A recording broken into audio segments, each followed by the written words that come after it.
Hello, everyone. You and I have an amazing ability. We can look at certain images, watch certain videos or programs, or just converse with one another, or even by ourselves. We can repeat the same kind of slogans of discontent or anger or accusations over and over in our minds or out loud. Or we can do, oh boy, if you're in a group, you can multiply this really quickly, right? To the point where you're frothing at the mouth to do something about it. I mean, your rage is so hot. You really, arguably, you cannot think reasonably anymore. You have channeled your emotions, your senses into one focused expression. We can all do that. Is it real?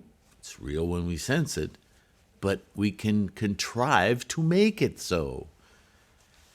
And those less honorable among us can contrive to do that with others, to keep repeating the same things to them, because there's this buzz, this rush of power we get from others.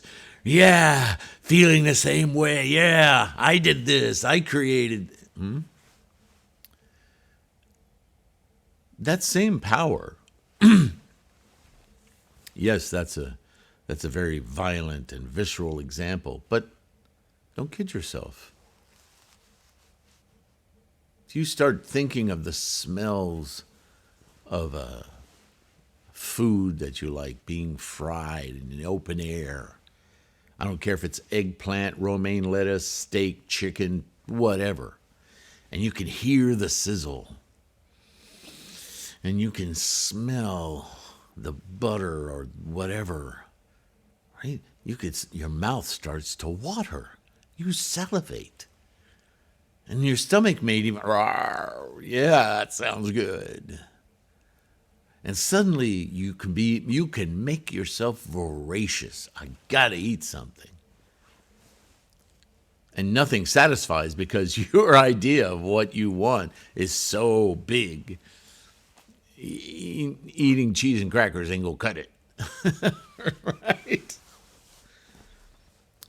We do the same thing with sex. Right? We look at a sexually desirable person, object, whatever, and we fantasize about it. We create little dramas about it. We imagine the feeling, the smells, the taste. And pretty soon, I got it. So overwhelming, the desire, yeah? You could argue that this is what we do a lot in the beginnings of a relationship. We just set our erotic senses free. Right? How many things could we... You want to laugh? You want to giggle and laugh uncontrollably? Force it. Force yourself to laugh amongst other people. It won't take long before other people start, what are you doing? That's so silly. And it's contagious, yeah? More and more people do it. Pretty soon you're laughing and crying, and you're laughing that you can't stop laughing, right? Think about those things. It's amazing what you and I can do with our minds.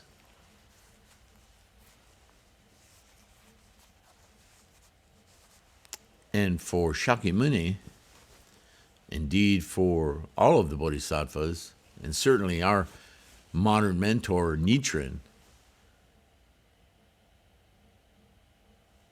he understands this, just as Shakyamuni did. And when he says earthly desires are enlightenment, that's what he's talking about.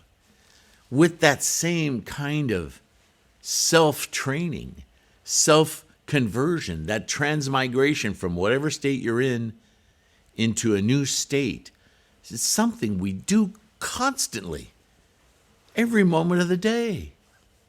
We just don't think about it. What if we could use that mechanism that's so natural to us that we hardly even think about it, or that we use politically or whatever, that mechanism. What if we turned it in on a natural state we never think about? Enlightenment, Buddhahood, Buddha-ness. That aim, that goal of taking all of that mental power to open for us an experience of complete liberation, an experience that Nichiren calls the goal, Gohonzon, that mind that then allows Buddha-ness to completely overwhelm and overtake us.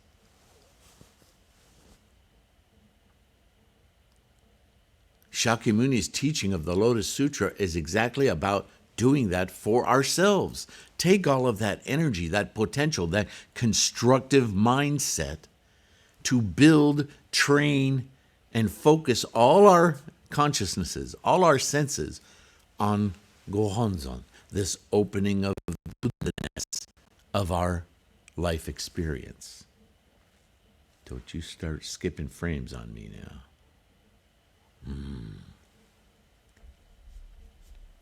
So, this short letter that I'm about to read, I've read before, right? All these Gosho I have in the playlist, the Nichiren's Gosho playlist, yeah? And this particular Gosho, I know I've discussed before more than once. It's a brief one, but it's, don't want to say this too much, but this is truly one of my favorites. It's Letter to Jijo Bull. Thank you for joining me. We'll read through this, and you'll see I will read this from a different perspective this time. I think we may have had this same letter in the Profound Meaning of the Daimoku collection. But now I'm going to read it within the context of identifying Mandala and Gohonzon, because this is something that's just never discussed thoroughly. And so I want to make sure, as we're reading from this book, Nichiren on Mandala and Gohonzon, that I show you how Nichiren is talking about Mandala, Lotus Sutra, Gohonzon, Buddhahood. They're all interrelated, of course, but they each have their role to play. So thank you. Thank you for being here. Thank you for your practice, because that's the core, right? Make yourself Buddha. Just like you make yourself hungry, make yourself experience lust and love and appreciation and anger, right? Buddhahood is in all of those realms, right? Core teaching. Let's use it all toward enlightenment, living as a bodhisattva, constantly aware. Wow, what a goal, yeah? So, let's read this letter. I have a little forward here. I think I read it last time. In this letter, Nichiren proclaims his evidence for Gohonzon. With his own life and experience of the practice detailed in the Lotus, Myoho Renge-kyo, he has experienced the Buddha mind.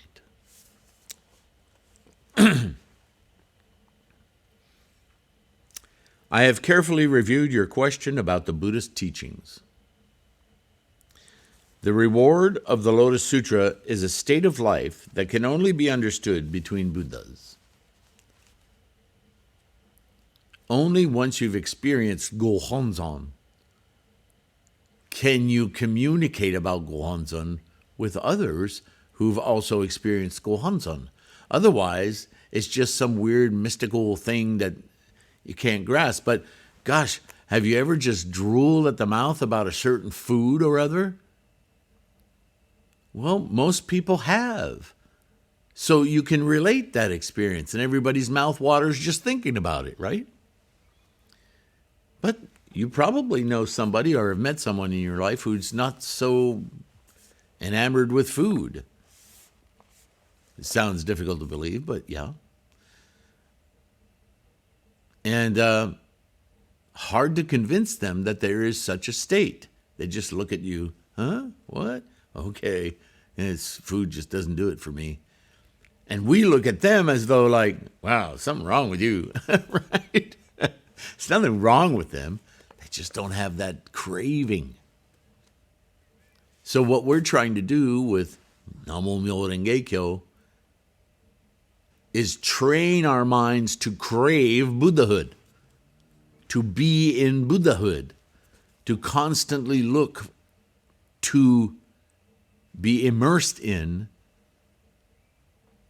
the Gohonzon mind, the Buddha state. While we're being tugged this way and that in samsara with all our desires.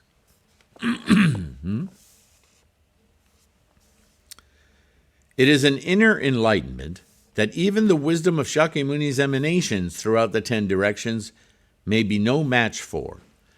Wow, what a statement that is.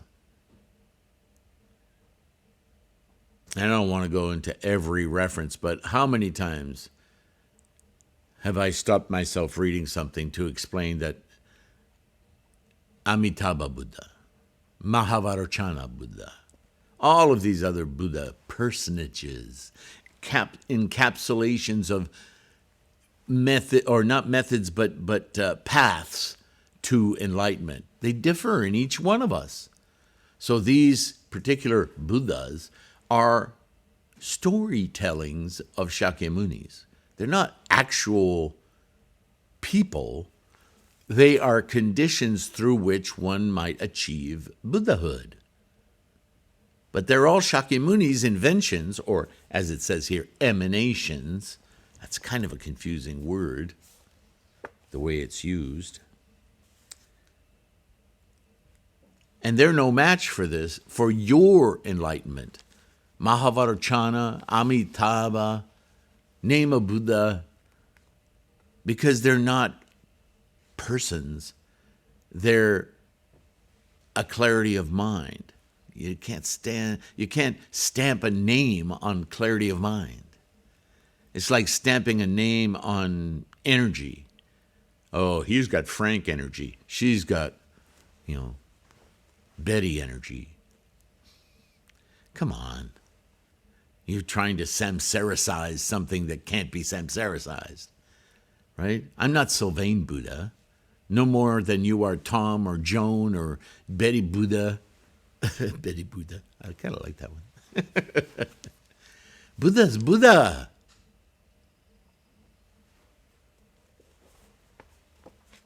So none of these personages, these pathways, are identical to our own, and therefore they cannot compare. Your Buddha-ness is everything. It is your path to enlightenment.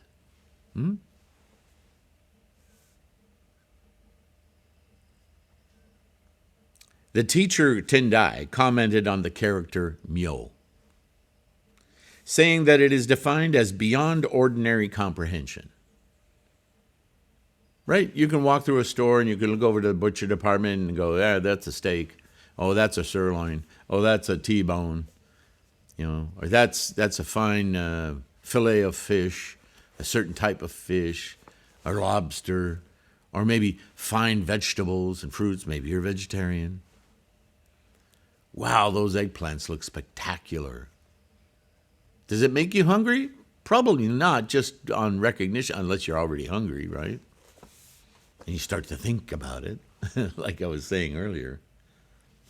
Myo goes far beyond that. It's more about that aspect of mind that enlightens, or not enlightens, and sparks all of the senses to start to embody the thing itself. The steak, the sizzling of it, the juices running in the mouth, the chewing, the sound, the textures, the flavors, the smells, taste, everything. That's not the meat. And it's not the function of eating. That's something else in the mind that's being. Oh, I'm reminded as I talk about it of that movie, The Matrix, where that one dissenter who changes sides decides that he doesn't care if everything's an illusion, if he can just taste that wonderful steak, that it's worth it. Screw enlightenment, basically what he's saying. Give me that succulent steak. Yeah?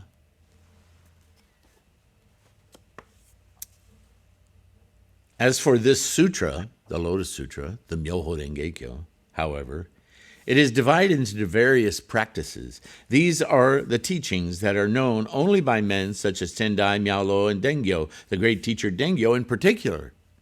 Even though he was the reincarnation of Tendai, I should change that word, the embodiment of Tendai, understood Tendai's teachings to the nth degree, not reincarnate. I gotta mark that word out. That's just bad. That is not Buddhism.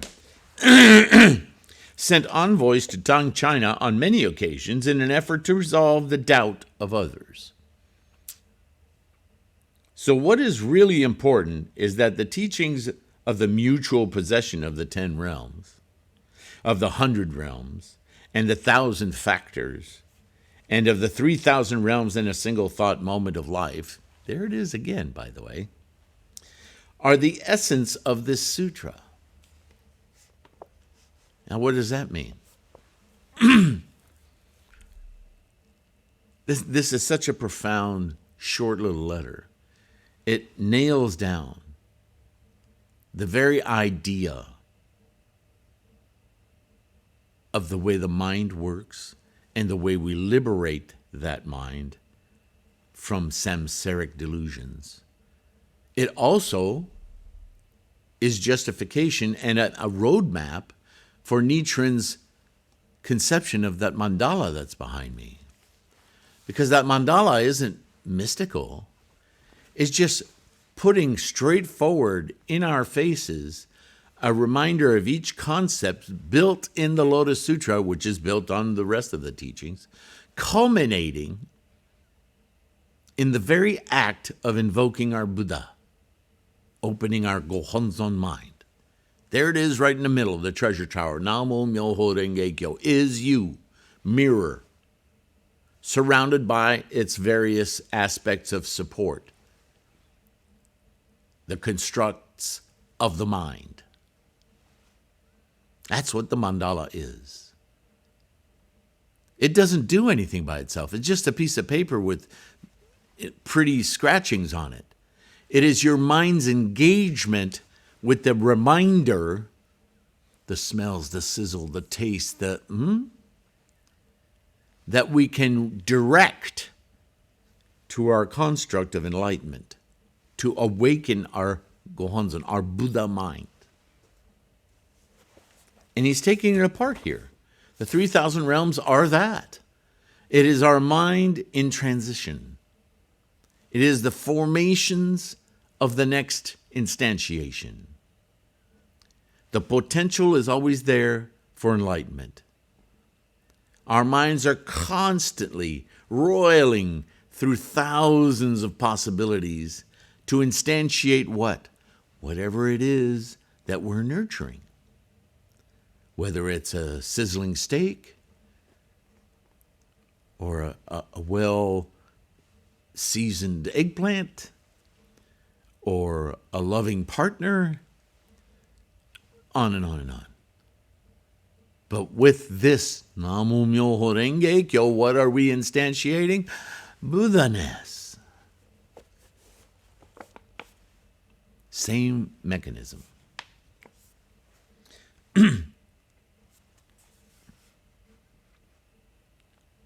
They're the essence, this mechanism, this tapping into, this instantiation of Buddha-ness is the very essence of the Lotus Sutra, of Myoho Renge-kyo. These teachings are described in the work entitled Great Concentration and Insight from Tendai. He really took apart this aspect of the Lotus Sutra, right? Tendai was all about the Lotus Sutra, lest we forget. And when he took these things apart in the 3,000 realms in a single thought moment, he was describing the mechanism of this sutra, the Myoho Renge Kyo. Next, the teaching of the lifespan chapter is what I, Nichiren, personally depend on. For Nichiren, for all of our modern age minds and capacity, it is in the lifespan chapter where we find that critical moment of realization that we are not all separate individual minds, but that all of us are of the same mind as the very universe itself. The otherness is the delusion that builds from the idea of self and ego. That really, the idea of separateness is what is the ground, the basis for identification, difference, ownership, I am, you're not. All of that comes from the idea of separateness, which is the delusion. That mentally, there is no difference between any of us. Everything else is just provisional. Eating a big fat steak or eating a plate of mashed potatoes and vegetables, you're going to get just as full. You're going to be fed. You're going to enjoy. Everything is just a frame of reference, and that frame of reference is your karma. But ultimately, we're all doing the same thing.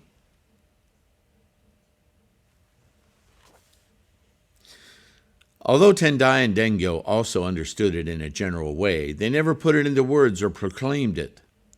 The same is true of Nagarjuna and Vasubandhu. They got it, but they were digging into and teaching things that were referential to their time and place. What those people of that time could understand, let alone were curious about. They just addressed the needs of those around them. But now, in this latter age, we need to get to the core. The verse section of the chapter states, quote, single-mindedly desiring to see the Buddha, not hesitating even if it cost them their lives. That kind of resolve, that no matter what, Namo Myoho Renge Kyo. As a result of this passage, I have revealed the Buddhahood in my own life. I've seen it, I've felt it, I've experienced it. Namo Myoho Renge Kyo.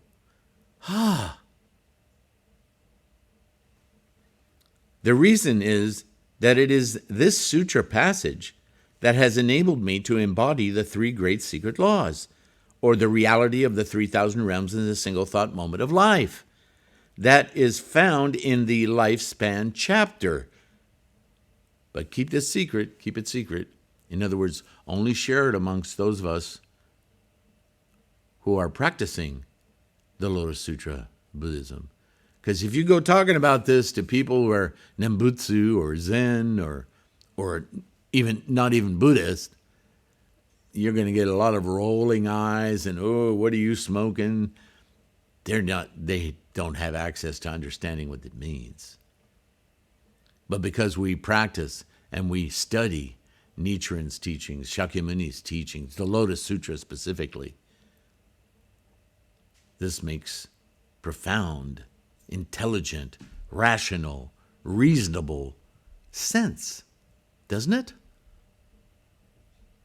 Just like riling up a crowd makes sense. We may not know exactly how it works, but we know it works. So why wouldn't training our mind for Buddha work just the same?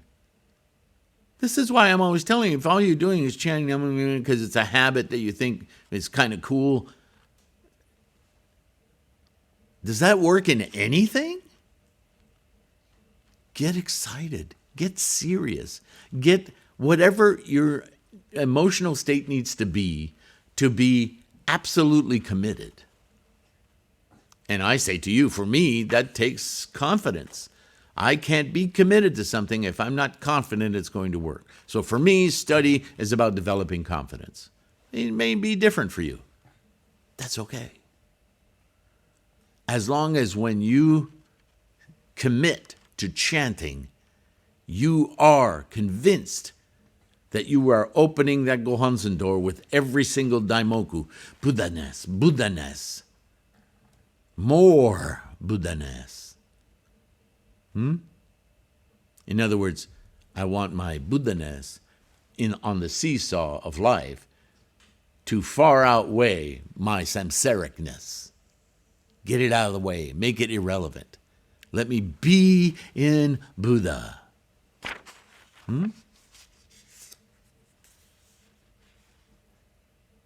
The great teacher of Maohye, Dengyo, journeyed to China and received instruction on the point of this passage. Single, quote, unquote, of single-mindedly means the one pure way, and mind means all phenomena. This is Gohonzon. Okay? Namo Myoho Renge Kyo, the personages and all of that, he's talking about mandala. But when he's talking about what the mind is doing, the transmigration of the mind, that's not mandala. That's Gohonzon. Do you see the difference? Mind means all phenomena, the universe. That's what you and I are. Damn, that's hard to get through our thick skulls. We keep wanting to separate ourselves as little tiny particles and everything else. But that's the samsaric delusion. Everything else is us. Keep chanting. You'll get it. This is what Nichiren says very literally that he found. As a result of this passage, I have revealed the Buddhahood in my own life. That comprehensive experience of everything. Namo Myoho Renge Kyo. This is why cravings disappear. Because of what use are they? They're irrelevant. That is why the great teacher Tendai, explaining the Chinese character for mind, said that it is 4 brushstrokes representing the moon, the 3 stars, and that this implies that the mind of the effect of Buddhahood, the invocation of Buddhahood, when it instantiates, in that very next moment, is pure and clean. Why pure and clean? Because it's not obfuscated. There are no obstacles in perceiving it. Therefore, it is pure and clean. When you don't see it, that's why we use the word delusion or ignorance, because you don't see the reality. You only see what's in your face.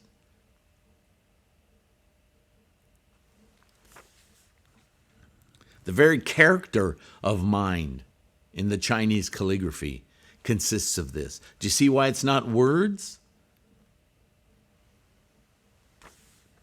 So now we're flipping between the characters on the mandala, but we're indicating the mental function of our focused concentration on those concepts, opening Gohonzon, mind.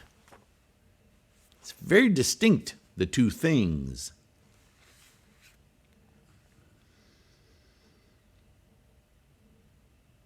Or wonderful and difficult to understand. Mind for ho, or law. Desiring for ren, or lotus. Si for ge, or flower. And Buddha for kyo, or sutra. In propagating these 5 characters, practitioners should not hesitate even if it costs them their lives. Because what could be more glorious, more important, more living than Buddhahood?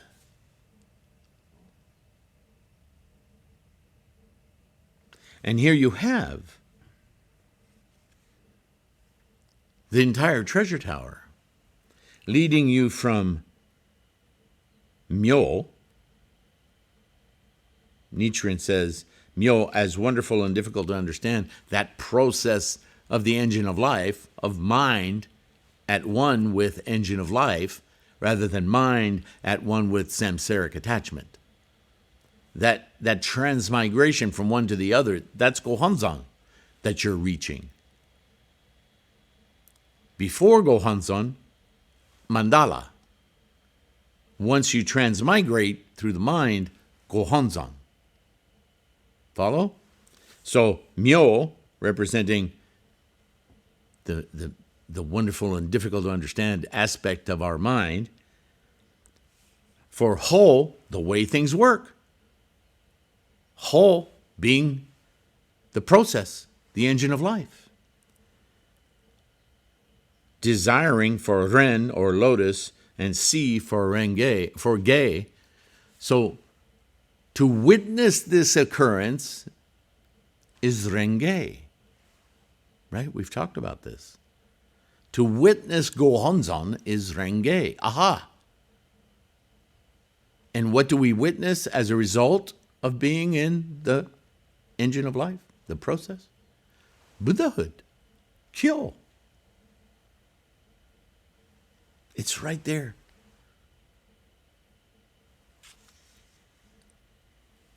Single-mindedly desiring to see the Buddha may be read as follows. Single-mindedly observing the Buddha, concentrating one's mind on seeing the Buddha, and when looking at one's own mind, perceiving that it is the Buddha. Having attained the fruit of Buddhahood, the eternally inherent three bodies, I may surpass even Tendais and Dengyo, and excel even Nagarjuna and Mahakashyapa. The Buddha wrote that one should become the master of one's mind, rather than let one's mind master one's self. This is what I mean when I emphatically urge you to give up even your body and never begrudge even your life for the sake of the Lotus Sutra. Namo Myoho Renge Kyo, Namo Myoho Renge Kyo, Nichiren. What a powerful letter. I could go on for hours just talking about this letter. There's so much in it. If there's anything I've said or anything I haven't gone over deeply enough in this letter, please ask me in the comments or email me directly. I'd like to know. There's so much packed into this little letter.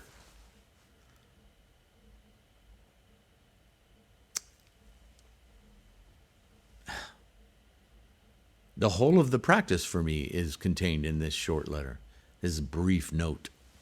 Jijobo must have been quite a student. He would have had to have been very well read and a follower of Nichiren's for some time.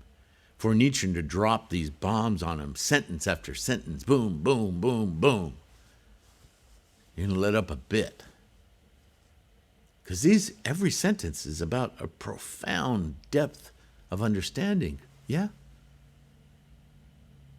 Namo Myoho Renge Kyo. Thank you for listening. Thank you for supporting all of this resource, as I call it. Not just this channel, but threefoldlotus.com, the website, the bookstore. Don't forget the ebooks on the ebook page at threefoldlotus.com. The Mandala store. Those of you patrons, you guys are incredible as well. Donating through Patreon or straight to PayPal. You guys are helping to grow this Sangha and propagate the words of Shakyamuni and Nichiren. Thank you so much. So important. It is your Bodhisattva work. I'm so proud to see it growing through your efforts. Thank you for that. Humbles me. All right, enough for today. Please don't hesitate to ask questions, and I'll see you in the next one, okay? Bye for now.